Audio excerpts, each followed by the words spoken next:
네, 에베소서 강의 계속해서 진행됩니다. 46번째 시간으로 진리의 띠와 의의 호심경으로 무장하라 라는 제목으로 하나님 말씀 전하겠습니다. 지난주에는 공동의회가 있어서 우리가 건강한 교회 세우기 라는 주제로 말씀을 나눴고요. 이제 다시 에베소서로 돌아오게 되었습니다. 지난 시간에 우리가 살펴본 내용은 이런 것이었죠. 우리가 이 땅에 살아가는 동안은 영적인 전투가 끊이지 않을 것이다 라는 것입니다. 이미 하나님 나라가 예수 그리스도의 오심으로 시작이 되어졌지만 아직 완성되지 않았죠. 주님께서 다시 오시는 그날 하나님 나라는 완성이 되어지는데 그 기간 동안에 살고 있는 우리들에게는 끊임없는 악한 사단의 유혹과 공격들은 계속이 되는 것입니다. 특별히 주의 일이 진행되려고 할 때, 하나님의 교회가 부흥되려고 할 때는 항상 이 악한 사단은 역사하죠. 여러분들 그렇지 않습니까? 큰 은혜 받고 가정 가운데 돌아갔을 때에 악한 사단들이 역사합니다. 가장 가까운 사람들을 통하여 또 여러 가지 환경을 통하여 우리를 흔드는 수많은 일들이 있게 되는 것이죠. 이것은 믿음이 좋고 믿음이 연약하다라고 해서 없는 것이 아니라 오히려 믿음이 강하고 신실한 사람일수록 악한 사단의 영향은 더 강력합니다. 베드로도 그렇지 않습니까? 주는 그리스도시요 살아계신 하나님의 아들입니다 라는 아주 아름다운 그 신앙의 고백을 하게 됩니다. 그런데 바로 그 뒤이어서 예수님께서 십자가를 지겠다라고 말씀하셨을 때 주님 그렇게 하시면 안 됩니다. 그리고 십자가의 길을 막았었던 것입니다. 그러자 예수님께서 사단아 내 뒤로 물러가라. 예수님을 가장 아름다운 고백으로 고백했던 베드로에게도 악한 사단은 틈탄 것입니다. 가룟 유다의 경우도 12제자 중에 회개 업무를 맡을 만큼 그렇게 믿음을 보였던 사람이죠. 우리가 교회에서도 회개 업무를 맡겨드리는 분들은 대부분 굉장히 신뢰할 만한 분들 아닙니까? 가룟 유다도 그랬던 사람입니다. 그런데 그가 예수를 파는 계획을 가지고 예수를 팔게 됩니다. 어떻게 그렇게 신실했던 믿음의 사람들이 믿음에서 이탈하는가? 그것은 악한 사단의 공격은 굉장히 집요하고 강교하기 때문에 그런 것입니다. 하나님에 대한 불신을 조장하고 하나님에 대한 불신이 생기면 불순종하게 되죠. 그렇게 불순종으로 살게 되면 결국에는 하나님을 대적하는 자리에 서게 되는 것입니다. 이것을 사단이 계속해서 우리 가운데 조장하는 것입니다. 그래서 사단이 틈타면 알 수 없는 두려움에 빠집니다. 사단이 생각의 영역으로 들어오거든요. 그러니까 실제로 일어난 일이 아닌데 우리의 생각 속에서 일어나는 그 악한 사단의 계략, 그 중에 가장 대표적인 것이 두려움과 염려입니다. 막연하게 두려운 거예요.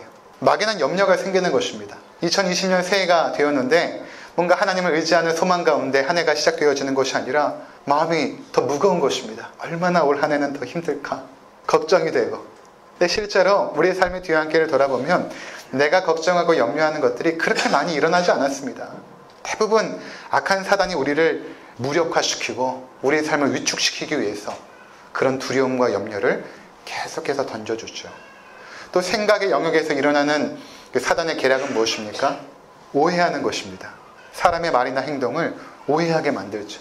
실제로 그런 것이 아닌데 자꾸만 내 생각 속에서 오해를 하고 의심을 하고 그래서 그 사람에 대한 불신을 갖게 되고 그렇게 만드는 악한 사단의 역사들이 있는 것입니다. 저는 사단이 교회를 어떻게 분열시키는지를 아주 자주 목격해 왔습니다. 어릴 적부터 악한 사단이 교회를 분열시키는 모습을. 우연의 일치인지 모르겠는데 제가 다녔던 그 교회들은 대부분 분열이 되어졌습니다. 그래서 그 속에서 어떻게 악한 사단이 성도들을 흔드는가, 목회자를 어떻게 흔드는가를 저는 절절하게 체험을 해보았습니다. 가장 대표적인 것은 영적인 리더들을 넘어뜨리는 것이죠. 목사나 장로나 권사나 교회의 중직자들, 영향력 있는 사람들을 계속해서 흔들어서 그들 가운데 분열을 일으키게 만드는 것입니다. 충분히 서로 기도하면서 협력하면서 잘못했으면 회개하고 용서를 구하고 용서하면서 그 갈등과 어려움들이 회복되어져서 다시금 주의 나라와 그분의 의를 위하여 헌신해야 되는데 그렇게 하지 않습니다. 자존심 대결하고 싸우고 분열하여서 결국에는 그 아름다웠던 관계들이 끊어져 버리고 서로 분노하고 서로 욕을 하는 그 안타까운 모습들을 저는 보게 되었습니다. 한 아파트에 살았는데 서로 아파트에 살면서 서로 기도해주고 음식도 나누고 그랬는데 서로 지지하는 파가 틀리다고 누구는 목사파고 누구는 장로파라고 이제 아파트 엘리베이터에서 만나서 인사도 하지 않는 것입니다. 그런 안타까운 일들을 저는 많이 경험을 해보았습니다. 악한 사단이 역사 역사한 것입니다. 성도들의 경우에는 성도들 간에 주고받는 말 때문에 오해하여 상처 주고 분열하는 일들이 많이 있죠. 별것이 아닙니다. 오해하고 저 집사님 왜 나한테 저런 말 했을까? 상처받고 오해가 있으면 가서 풀어야죠. 그렇게 하지 않고 오히려 분노하여 분열해버리는 악한 사단이 하는 짓들입니다. 사단의 간교함은 하나님과의 관계를 깨뜨리고 성도들 간의 관계를 깨뜨리는 것입니다. 관계를 깨뜨리는 것이 그들의 목적인 것입니다. 타겟인 것입니다. 그러면 예배의 감격과 기쁨을 앗아가죠. 교제의 기쁨과 은혜들을 앗아가 버립니다. 그렇지 않습니까? 성도들과 함께 모여 기도하고 찬양하고 교제할 때 얼마나 기쁩니까? 그런데 그것을 깨뜨려 버리는 것입니다. 결국에는 교회를 떠나게 하죠. 더 무서운 거는 교회에 대하여 또는 성도들에 대하여 더 이상 기대하지 않게 만드는 것입니다. 교회가 다 그렇지 뭐. 교회 사람들이 다 썩었어.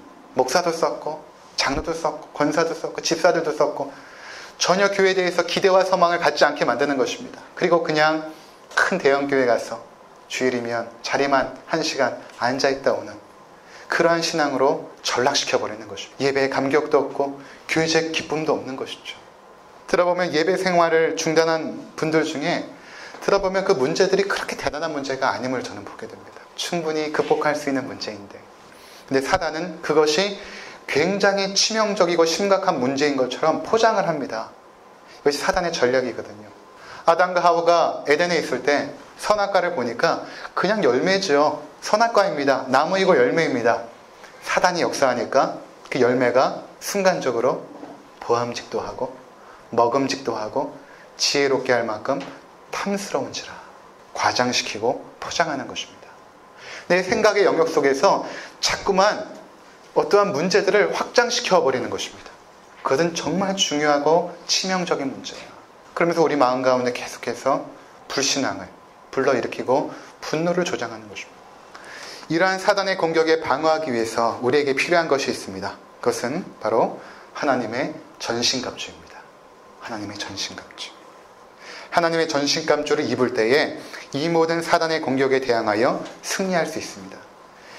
먼저 11절을 한번 보시면 그러므로 하나님의 전신갑주를 취하라. 이는 악한 날에 너희가 능히 대적하고 모든 일을 행한 후에 서기 위함이라.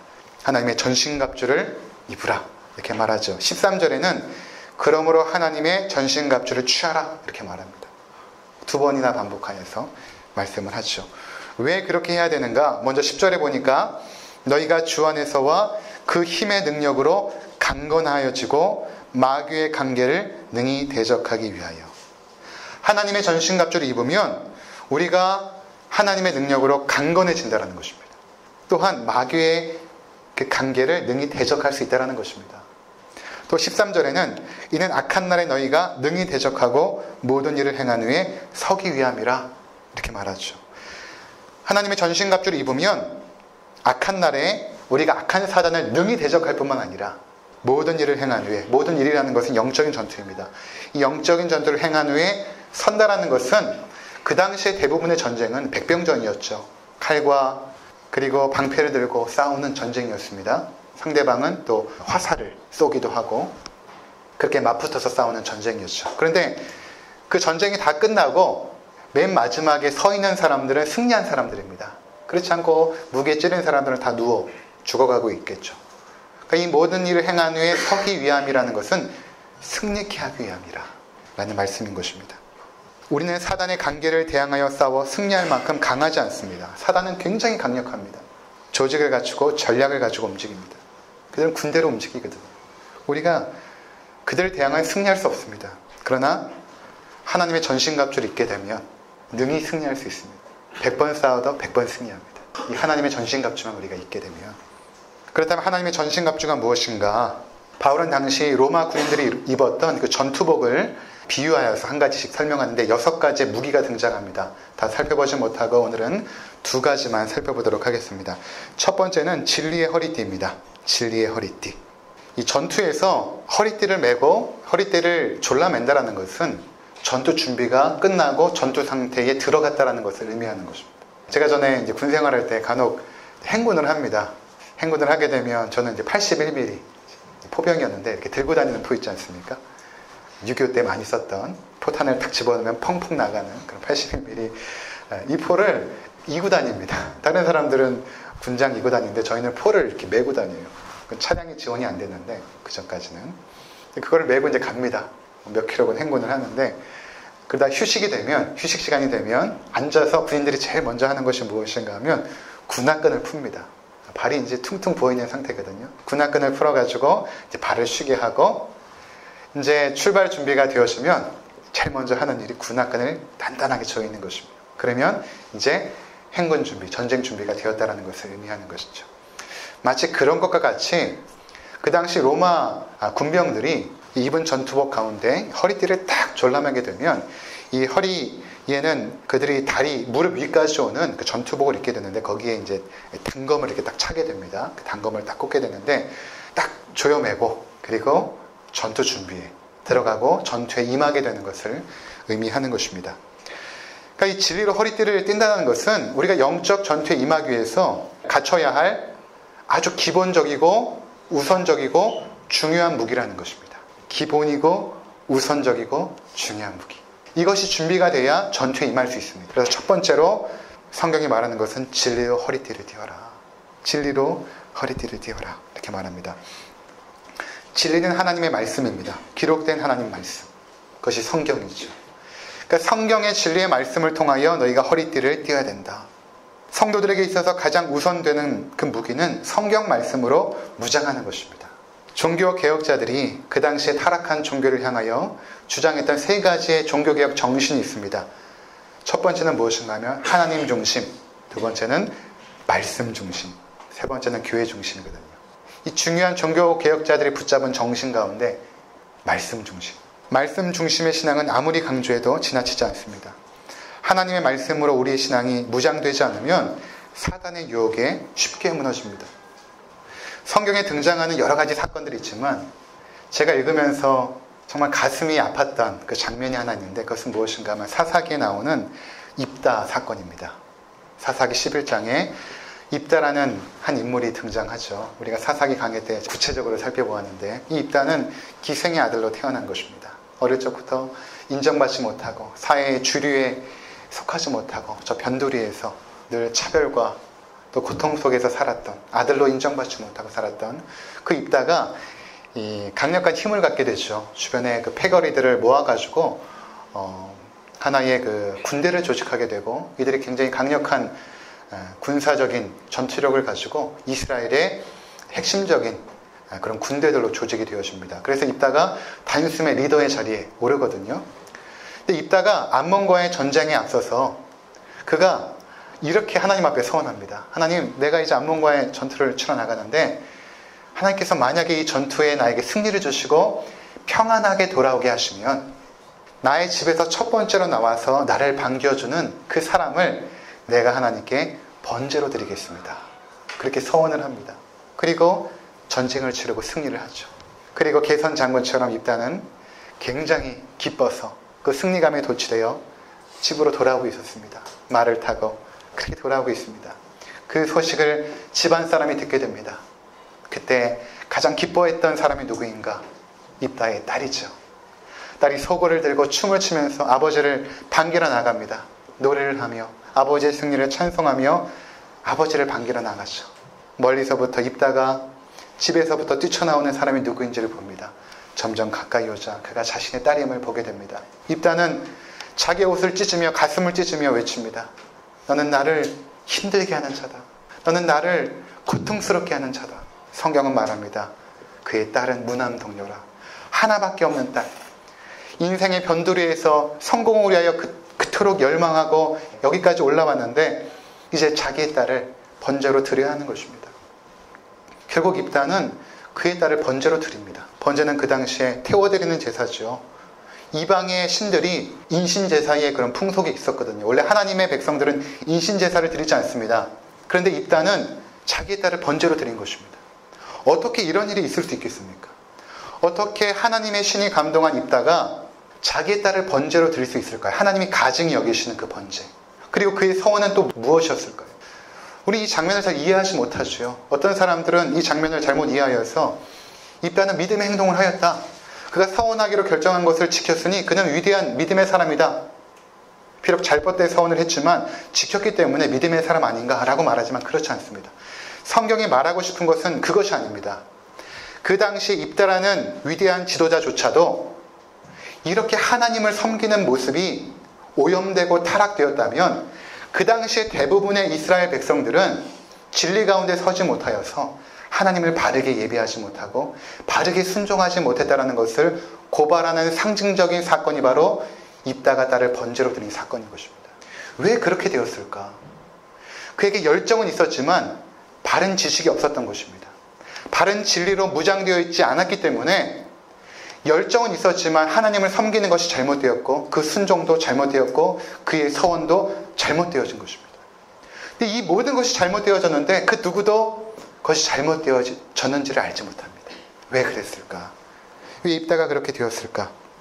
사사기 10장 6절에는 입다 이야기의 배경이 되는데 이렇게 설명하고 있습니다.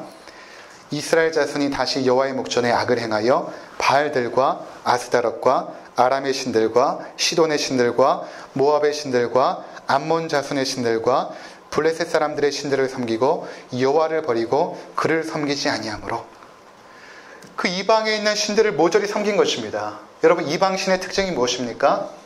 우상들이죠. 우상의 특징은 내가 조정할 수 있다는 것입니다. 그리고 내가 원하는 것을 거래하여 받을 수 있다는 것입니다. 거래하는 종교가 우상 종교입니다. 왜 그렇게 많은 사람들이 우상에게 숭배합니까? 내가 원하는 것을 얻기 위하여 우상을 만들고 그것에 절하는 것 아닙니까?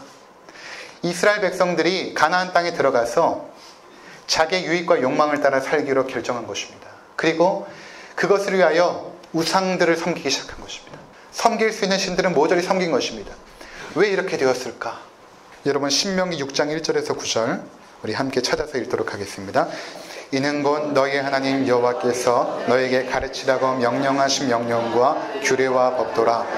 너희가 건너가서 차지할 땅에서 행할 것이니 곧 너와 내 아들과 내 손자들이 평생에 내 하나님 여호와를 경외하며 내가 너에게 명한 그 모든 규례와 명령을 지키게 하기 위한 것이며 또 나를 장구하게 하기 위한 것이라. 이스라엘아 듣고 삼가 그것을 행하라. 그리하면 내가 복을 받고 내 조상들의 하나님 여호와께서 내게 허락하신 같이 젖과 꿀이 흐르는 땅에서 내가 크게 번성하리라. 이스라엘아 들으라. 우리 하나님 여호와는 오직 유일한 여호와이시니 너는 마음을 다하고 뜻을 다하고 힘을 다하여 내 하나님 여호와를 사랑하라. 오늘 내가 내게 명하는 이 말씀을 너는 마음에 새기고 내 자녀에게 부지런히 가르치며 집에 앉았을 때에든지 길을 갈 때에든지 누워있을 때에든지 일어날 때에든지 이 말씀을 강론할 것이며 너는 또 그것을 내 손목에 매어 기호를 삼으며 내 미간에 붙여 표를 삼고 또 내 집 문설주와 바깥문에 기록할지니라. 아멘. 6장 1절에 이렇게 말하죠. 내가 너희에게 약속한 그 가나안 땅에 너희가 들어가게 되면 너희에게 아주 중요한 사명이 있는데 명령이 있는데 이것은 무엇인가 하면 2절에 너와 내 아들과 내 손자들이 평생에 내 하나님 여호와를 경외하며 내가 너에게 명한 그 모든 규례와 명령을 지키게 하기 위한 것이며 또 내 나를 장구하게 하기 위한 것이라. 이것을 그들에게 가르치라는 것입니다. 7절에 내 자녀에게 부지런히 가르치며 집에 앉았을 때든지 길에 갈 때든지 누워있을 때든지 일어날 때든지 이 말씀을 강론할 것입니다. 여러분 대상이 자녀와 손자들에게까지 가르치라는 것입니다. 하나님의 진리의 말씀을 가나안 땅에 들어가서 너희들은 부지런히 가르치라. 길에 있을 때든지 누워있을 때든지 일어날 때든지 너희가 기회가 있는 대로 하나님의 진리의 말씀을 부지런히 가르쳐야 된다. 자녀들에게 손주들에게. 근데 어떻게 되었을까요? 사사기 2장 7절에서 15절 보도록 하겠습니다. 백성이 여호수아가 사는 날 동안과 여호수아 뒤에 생존한 장로들 곧 여호와께서 이스라엘 위하여 행하신 모든 큰 일을 본 자들이 사는 날 동안에 여호와를 섬겼더라. 자, 일단 여기까지 보시면 여호수아가 사는 날 동안에 여호수아 세대가 있죠. 그 여호수아가 있었던 그 세대, 가나안 땅에 들어갔던 그 세대들입니다. 그 세대들은 여호와를 섬겼더라. 자, 8절부터 다시 읽도록 하겠습니다. 시작. 여호와의 종 눈의 아들 여호수아가 110세에 죽음에 무리가 그의 기업의 경내 에브라임 산지 가스산 북쪽 딥나세레스에 장사하였고 그 세대의 사람도 다 그 조상들에게로 돌아갔고 그 후에 일어난 다른 세대는 여호와를 알지 못하며 여호와께서 이스라엘을 위하여 행하신 일도 알지 못하였더라. 자, 여기까지 보시면 10절에 그 세대의 사람들은 무엇인가 하면 그 여호수아의 다음 세대들입니다. 그들도 하나님이 행하신 일들을 보았습니다.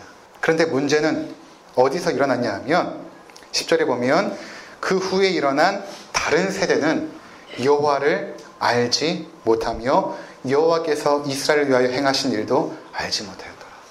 신앙이 그 다음 세대에서 다음 세대로 넘어가면서 단절이 된 것입니다. 신명기 6장에서 말했던 가나안 땅에 들어가서 너희 자녀와 손자들에게 이 말씀을 부지런히 가르쳐라 라고 했던 그 하나님의 명령과 그 사명이 그들에게 순종되어지지 않았던 것입니다. 그 결과가 무엇인가? 11절부터 읽도록 하겠습니다. 시작. 이스라엘 자손이 여호와의 목전에 악을 행하여 바알들을 섬기며 애굽 땅에서 그들을 인도하여 내신 그들의 조상들의 하나님 여호와를 버리고 다른 신들 곧 그들의 주위에 있는 백성의 신들을 따라 그들에게 절하여 여호와를 진노하게 하였으되 곧 그들이 여호와를 버리고 바알과 아스타롯을 섬겼으므로 여호와께서 이스라엘에게 진노하사 노략하는 자의 손에 넘겨주사 그들이 노략을 당하게 하시며 또 주위에 있는 모든 대적의 손에 팔아 넘기심에 그들이 다시는 대적을 당하지 못하였으며 그들이 어디로 가든지 여호와의 손이 그들에게 재앙을 내리시니 곧 여호와께서 말씀하신 것과 같고 여호와께서 그들에게 맹세하신 것과 같아서 그들의 괴로움이 심하였더라. 저는 2020년 새해를 맞이하면서 이 말씀 속에서 굉장히 강력한 도전을 받습니다. 우리가 자녀들을 진리의 말씀으로 무장시키지 않으면 하나님의 재앙이 그들에게 임합니다. 하나님의 재앙이 그들에게 임합니다. 하나님이 우리를 구원시킬 때는 너와 내 가족을 향한 구원의 계획이 있는 것입니다. 근데 우리는 그렇게 하지 않죠. 왜 우리는 그들을 진리로 무장시키지 않았을까요? 그냥 주일날 교회 보내면 예배드리고 건강 공부 10분, 20분 하는 것으로 그들의 신앙이 과연 진리로 무장이 될 것입니까? 결국 그렇지 않습니다. 일주라는 주어진 그 시간 동안에 가정에서 어머니, 아버지, 할머니, 할아버지들이 우리의 자녀와 손주들을 진리의 말씀으로 무장시키지 않으면 그들은 세상에 나가서 악한 사단의 밥이 되어집니다. 결국 그들에게 하나님의 재앙이 임하는 것입니다. 많은 청년들이 대학에 들어가서 이단에 빠집니다. 이들 중에는 신실한 믿음의 가정에서 자란 아이들도 있습니다. 왜 그들이 이단에 빠질까요? 진리로 무장하지 않아서 그런 것입니다. 주일에 예배는 드렸지만 진리로 무장할 시간이 없었던 것입니다. 학업에 바빠서 그것이 중요한지 몰랐던 것입니다. 네덜란드 장로교회 경우에는 교단마다 학교를 세웁니다. 기독교 학교를 세워서 자녀들을 거기에 맡깁니다. 왜냐하면 진리로 무장시키기 위해서. 세상의 학교들, 공교육이 이미 타락되어지고 오염되어졌기 때문에 거기에 보내면 자녀들을 진리로 무장할 시간이 없으니까 기독교 학교에 보내서 또는 집에서 부모들이 가르치면서 진리로 무장하게 합니다. 왜 그럴까? 공교육의 중요성을 몰라서가 아닙니다. 진리로 무장하는 것이 성도들의 가정에서 가장 중요한 하나님의 명령이고 사명이기 때문에 그런 것입니다. 우리의 자녀들 그리고 손주들에게 성경의 진리를 가르치는 일은 여러분의 책임입니다. 교회의 책임이 아닙니다. 하나님께서 가정에 맡기셨습니다. 우리가 이것에 실패하고 있다면 하나님 앞에서 회개해야 됩니다. 왜냐하면 내가 먼저 이것의 중요성을 인식하지 않고 있기 때문이죠. 여러분 정말로 하나님의 진리의 말씀으로 자녀를 우리 손주들을 무장시키는 것이 중요하다고 여기십니까? 아니면 우리 자녀들이 좀 더 좋은 대학 나와서 좋은 기업에 가서 성공하는 것이 더 중요하다고 생각되어지십니까? 여러분들의 자녀들을 어떻게 교육했는가가 여러분이 가지고 있는 그 중요성을 판단하는 기준이 될 것입니다. 청소년 사역을 제가 하면서 깨달은 것이 있습니다. 성도들을 진리의 말씀으로 무장시키고자 프로그램도 만들고 아이들을 교회에 좀 불러서 그들에게 좀 양육을 하고 싶은데 사정을 해도 안 보내줍니다. 목사님 학원 가야 돼요. 시간이 없어요. 여러분 그들이 대학교 가면 교회 다닐 것 같습니까? 교회를 떠납니다. 진리로 무장되어 있지 않으면 교회를 떠납니다. 지난주에 청년 2명을 만났어요. 교회에 찾아왔어요. 목사님께 인사하고 싶다고. 군대 제대해가지고 여동생 데리고 왔더라고요. 교제하는데 마음이 너무 즐거웠어요. 기뻤어요. 같이 식사도 하고 차도 마시고 너무너무 감사하고 즐거웠습니다. 왜냐하면 그 아이들이 진리로 무장이 되어 있더라고요. 너무 감사했어요. 그 다음날 한 집사님하고 대화하는데 그 얘기 하더라고요. 걔들이요, 어릴 때부터 할머니가 등이 없고 교회 데리고 가던 아이들이에요. 할머니가 그 아이들에게 진리의 말씀으로 양육한 것입니다. 그것이 부모 때에, 손주들 때에. 제가 그 아이들 데리고 장애인 봉사단체에 갔어요. 두 아이들이 특별하더라고요. 그 냄새나고 더러운 분들 옆에 가서 손잡아주고 얼굴 쓰다듬어주고 밥을 먹여주더라고요. 어떻게 저렇게 아름다운 아이들이 있을까? 여전히 지금도 아름답게 커가고 있더라고요. 저는 그 애들이 하버드, 예일대 간 애들보다 더 아름답더라고요. 진리로 할머니가 무장시킨 것입니다. 사랑하는 성도 여러분, 올 한 해 여러분들이 어떠한 여러 가지 계획이 있을 것입니다. 그런데 가장 중요하고 우선되는 것은 무엇인가 하면, 내가 아빠고 엄마라면, 내가 할머니고 할아버지라면 신명기 6장의 말씀처럼 여러분들의 자녀들과 손주들을 진리로 무장시키시기 바랍니다. 이것을 위해서 여러분도 부지런히 공부하십시오. 성경 말씀 공부하시고 책도 사서 보시고 기도하시면서 자녀들을 진리로 무장시켜야 되는 것입니다. 부모로서 자녀에게 줄 수 있는 가장 큰 축복이 무엇인 줄 아십니까? 그것은 하나님을 경외하고 하나님을 사랑하는 것을 자녀들에게 물려주는 것입니다. 이것보다 더 큰 유산은 없습니다. 여러분들이 이것의 중요성을 올 한 해 더 절감하시고, 여러 가지 바쁘고 분주하겠죠.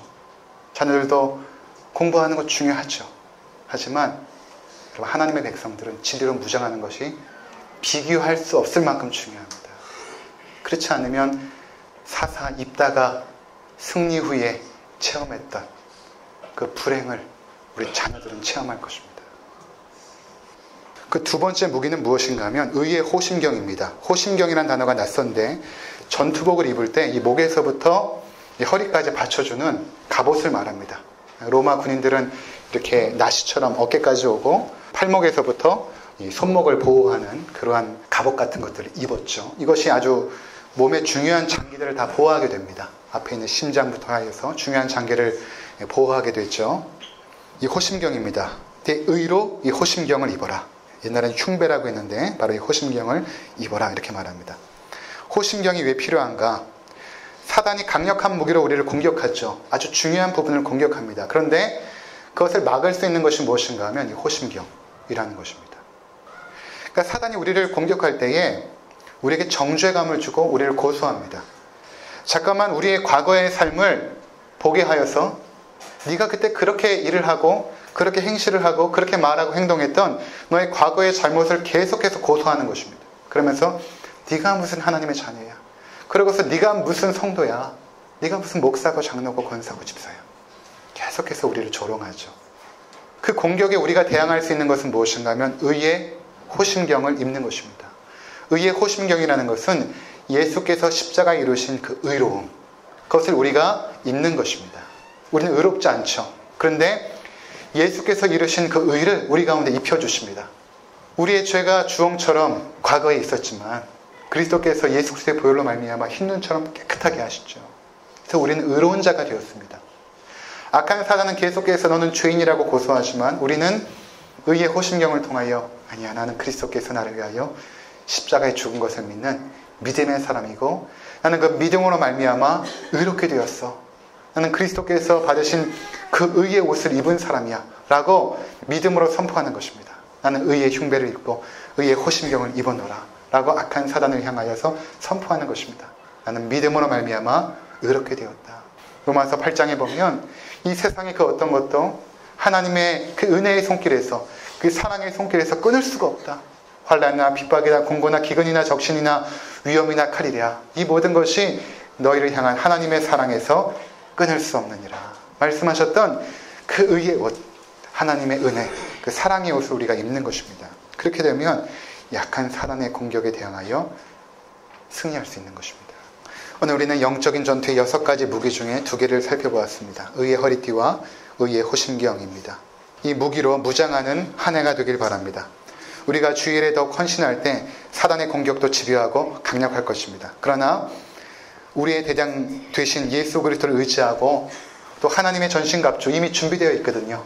그것을 만들 필요가 없습니다. 이미 준비되어 있습니다. 이것을 우리가 취하고 입을 때에 우리는 악한 사단의 괴계와 관계에 대항하여 넉넉하게 이기고 승리할 것입니다. 2020년 한 해 여기 모인 우리 모든 성도들 승리하는 한 해가 되시기를 주의 이름으로 축원을 드립니다. 기도하겠습니다.